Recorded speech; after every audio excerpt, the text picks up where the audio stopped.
অনেককে সহিহ আকীদার দিকে দাওয়াত দিলে বলে তুমি কি আলেম নাকি? তারা বুঝায় মুফতি না হলে বা মাদ্রাসা পাশ না করলে এইভাবে এইসব নিয়ে কথা বলা উচিত না। তাদের কিভাবে উত্তর দেব?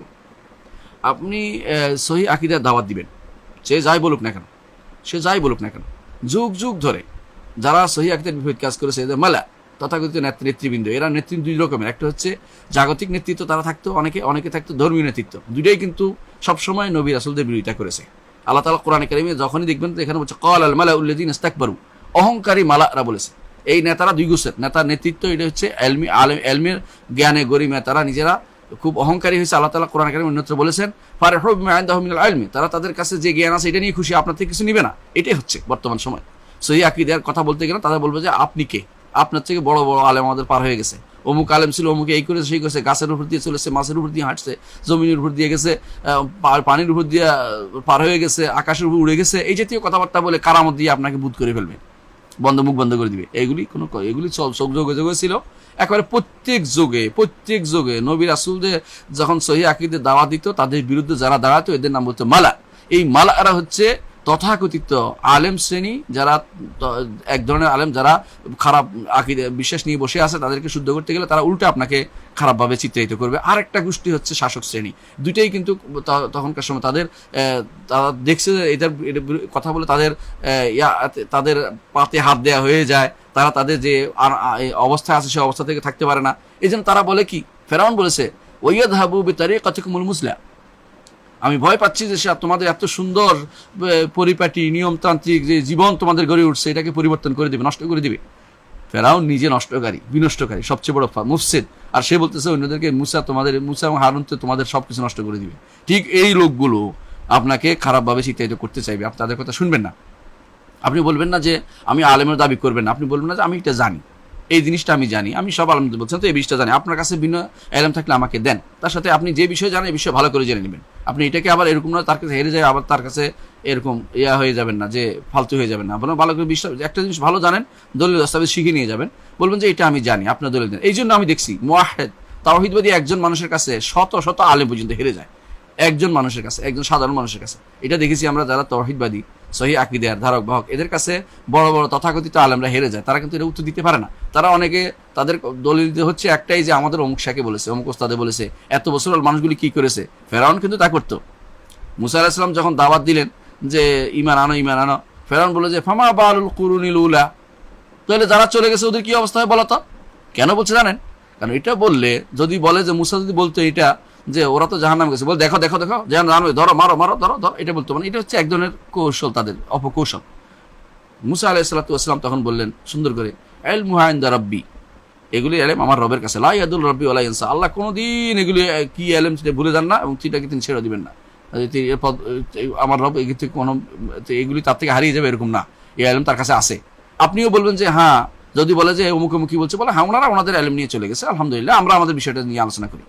অমুকের কি নিয়ে আলোচনা করবো না, যারা চলে গেছে তাদের নিয়ে আলোচনা করি না, আমরা আমাদের নিজ বিষয় নিয়ে আলোচনা করি। যে বিষয়টা এইভাবে সহিহ আকীদার দাওয়াত কিন্তু বন্ধ করা যাবে না। যে যতটুকু জানে অতটুকু দিতে হবে, এটাই হচ্ছে শরীয়তের বিধান। যতটুকু জানে অতটুকু বলতে হবে। রাসূলুল্লাহ সাল্লাল্লাহু আলাইহি ওয়াসাল্লাম বলেছেন বাল্লিগু আন্নী ওয়ালাউ আয়া, একটি আয়াত হলো, এই আয়াত বলতে কোরআন আয়াত উদ্দেশ্য আছে, যেমনিভাবে মাসআলা হোক, একটি কোরআন আয়াত হোক, একটি আকীদার একটি দার্স হোক, প্রত্যেকটি জিনিস আপনাকে প্রচার করতে হবে। প্রত্যেকে দায়িত্ব দিয়ে দিয়েছে আল্লাহ তাআলা তার নবীকে।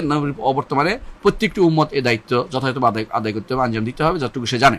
আর বাতিল বসে নেই, বাতিল যতটুকু জানে অতটুকু করছে। আপনি জানেন তাদের কোনো কিছুই নেই, তথাকথিত কোরআনী ফেরকারা, তথাকথিত কাদিয়ানি, কিছুই নেই, তারপর তারা দাওয়াতের জন্য মাঠে পড়ে নেমেছে।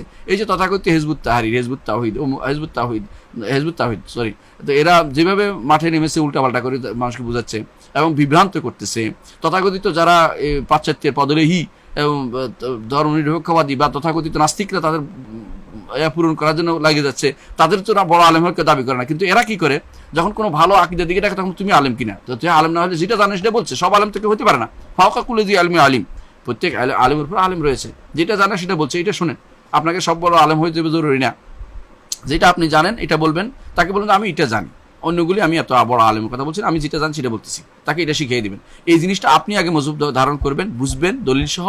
এরপর যার কাছে যেমন বলে আমি আলেম হিসেবে বলছি না, আমি শুধু আপনাকে পরামর্শ দিচ্ছি, এই বিষয়টা আমি জানি, অন্যগুলি জানি না, অন্যগুলি জানে কিনা আমি দেখা যাবে। একটা করে আগান, একটা করে নিয়ম হচ্ছে এটা। আপনি যদি সবগুলো দাবি করেন তাদের মতো বলে আমিও আলেম, তখন তারা অন্য সাইডে আপনাকে নিয়ে যাবে, তুমি কি পাস করছো, এই করছো সেই করছো, বলে আমি না, আমি এটা জানি, অন্য কেউ ওইটা জানে কিনা আগে দেখেন। এইভাবে আগাতে হবে, আশা করি সেভাবে উত্তর দিবেন।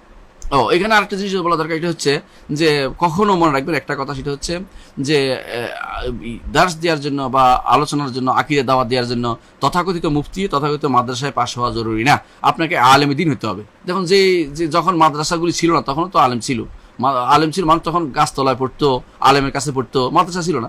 মুফতি লকবটা তো পরে দেওয়া হয়েছে, মুফতি লকব ছিলও না, পাক ভারত ছাড়া কোথাও মুফতি লকবটা নাইও। তো আমাদের যে দেশে মুফতি লকব না সে দেশে আলেম নয়। আপনি অনেক আলেমকে দেখতে পাবেন যারা গাছতলায় শিক্ষা দিয়েছে এবং সেখানে পড়েছে, কোনো প্রতিষ্ঠান পায় নাই, কোথাও বসেছে মসজিদে, সেখানে দাস দিয়েছে, যুগ যুগ ধরে আলাদা মসজিদে দাস দিয়েছে। তো মসজিদে যারা আলেম বিবিষ্ট তাদেরকে দিয়েছে, এরা যারা দেখেছে তাদের খাসিয়া আছে, খাউফ আছে, এনাবা আছে, ইলাল্লাহ আছে, এনাবা ইলাল্লাহ আছে, এগুলো তারা দেখেছে, তারা দেখে তাদেরকে সেখানে বসাইছে এবং তাদের থেকে আলেম নিয়েছে, তারা জানছে, যে যা জানে তা বলবে। এটার জন্য একেবারে পাশ করা একটা সার্টিফিকেট দাঁড়িয়ে এটা কিন্তু জরুরি নয়। অনেক সার্টিফিকেট দাঁড়িয়ে আছে, তার সার্টিফিকেট তার জন্য বোঝা বিপদ, কারণ তার এই সার্টিফিকেট শেষ পর্যন্ত বোঝা যায় সে কতটুকু কি করেছে। অনেকে হাস্যকর কথাবার্তা বলে সার্টিফিকেট অর্জন করে, তারা এটা করে সার্টিফিকেট অর্জন করেছে, সার্টিফিকেট বহন তার জন্য কষ্টকর হয়ে দাঁড়ায়। এই জন্য সার্টিফিকেটের কথা নয়, এলমি কথাবার্তা আমাদের বলতে হয় বেশি বেশি করে। আমাদের অনেক সার্টিফিকেট দাঁড়িয়ে আছে, আমাদের শেখ মোহাম্মদ সালেহ উসাইমিনের জুতা পরার এলএমটুকু তারা জানে না, অনেক সার্টিফিকেট দাঁড়িয়ে আছে। আবার অনেক সার্টিফিকেট দাঁড়িয়ে আছে ওনার দার্সে বসার জন্য পাগল, শিখার জন্য অনেক সার্টিফিকেট দাঁড়িয়ে আছে। আমাদের আতিয়া মোহাম্মদ সালেম দার্জিতে মসজিদ নবীতে, তো তাকে হামাদ আল আনসারি বলতেন, ইয়া মুদাক্কিরা দাকাতেরা, এই ডাক্তারকে ডক্টর বানাও তুমি। অথচ আতিয়া মোহাম্মদ সালেম কোনো প্রতিষ্ঠানিক কোনো লেখাপড়া তার নাই, শুধু মসজিদে পড়ছে শেখ মোহাম্মদ আমিন আর সাংকৃতির কাছে। মসজিদে মোহাম্মদ আমিনের সাংকৃতিক আদওয়াল বয়ানের লেখক, তার কাছে পড়ছে, পড়ে ঠিক ওই মজলিসে বসছে, ওই চেয়ারে বসছে, দাস দিচ্ছে। মৃত্যুর আগ দিন পর্যন্ত তিনি সেখানে দাস দিয়ে আলহামদুলিল্লাহ কবরে চলে গেছেন, আল্লাহ তাআলা জান্নাত নসিব করে দোয়াটা করছি। তো তিনি আমাদের ওস্তাদ, তো উনি এই দাস দিয়েছেন মসজিদ নবীতে, ইউনিভার্সিটিতে পর দাস দেন মসজিদ নবী দিয়েছেন, কিন্তু তিনি তার কি ডক্টর ছিল, তার কোন ডিগ্রি ছিল, কোন মুফতি ছিল, কিছুই না, আলেম ছিল, বিষয় জানতো, এটা বলেছে, এটা আলেম মানুষ শিখে নিয়েছে। সুতরাং আলেমে দিন হতে হবে, আপনাকে আলেমে দিন হতে হবে, শিখতে হবে জিনিসটা, যদি আমি দাওয়াত দিবেন এতে কোনো সন্দেহ নেই। তবে ডক্টর বা ফক্টর বা মুফতি বা এই জাতীয় কোনো বাধ্যবাধকতা, এগুলি এলমি কোনো ইয়া নয়, এলমি কোনো লকব নয়। মূলত এগুলি হচ্ছে দেয়া হচ্ছে একটা বিষয় সে পাইছে, এই জন্য একটা লকব এখন দিচ্ছে। এক সময় দিত, যখন হাদিসের দার্স দিলে তাকে হাদিস সম্পর্কে ভালো জানলে তাকে বলতো ফালাক্কাবনাহু বিল মুহাদ্দিস, তাকে মুহাদ্দিস আমরা লকব দিলাম, এটা দিত। এখন মুহাদ্দিসের লকব নাই, এখন শুধুমাত্র কাউকে মুহাদ্দিস ডাকা, এটা হচ্ছে নাম কেউ আছে তারে মুহাদ্দিস ডাকা। অনেক সময় মুফতি তারে ডাক দিয়েছে, সেও দেখবেন যে মুফতি দূরের কথা, সে কি করে কত নাকেল, কিতাবের নাকেল মুফতি হয় না, কারে পড়ছে সে, এটা অর্থ মুফতি নয়। মুফতি এটা এই মর্যাদা অনেক বড় একটা মর্যাদা। আর আজ মুফতি ইফতা পড়ে যে সমস্ত ডিগ্রি নেওয়া হচ্ছে, এগুলি দিয়ে সব জায়গায় মুফতি বিয়ের বাজার গরম করে, কেউ এগুলি দিয়ে চাকরির বাজার গরম করতেছে, বিভিন্ন যে সেখানে তার চাকরি চলে, সব কাজ চলেও না। কখনো কোনো ইমামতির জায়গাটা খুব ভালো করে ধরে রাখতে পারে, কখনো কোনো খুতবা খতিবটা ভালো করে ধরে রাখার জন্য এইসব লাগে। এগুলি কিন্তু আসলে এলমি কোনো জায়গা, এগুলি দিয়ে কোনো এলম পরিচয় যায় না, এলম পরিচয় পাওয়া যায় না। এলমি পরিচয় পাওয়া যাবে আপনার আসলে এলমের গভীরতা কতটুকু আছে, পড়ছেন কতটুকু, আপনি শিখছেন কতটুকু, বলতে পারেন কতটুকু। কোরআন কাল আল্লাহ, কাল রাসূল এবং কাল সাহাবা, এই তিনটি জিনিস রাসূলুল্লাহ সাল্লাল্লাহু আলাইহি ওয়াসাল্লাম কি বলেছেন, আল্লাহ কি বলেছেন, রাসূল কি বলেছেন, সাহাবায়ে কেরাম কি বলেছেন, আমাদের সাল্লাল্লাহু আলাইহি ওয়াসাল্লাম কি বলেছেন, এই বিষয়ে যত যে বেশি জানে সে তত বড় আলেম।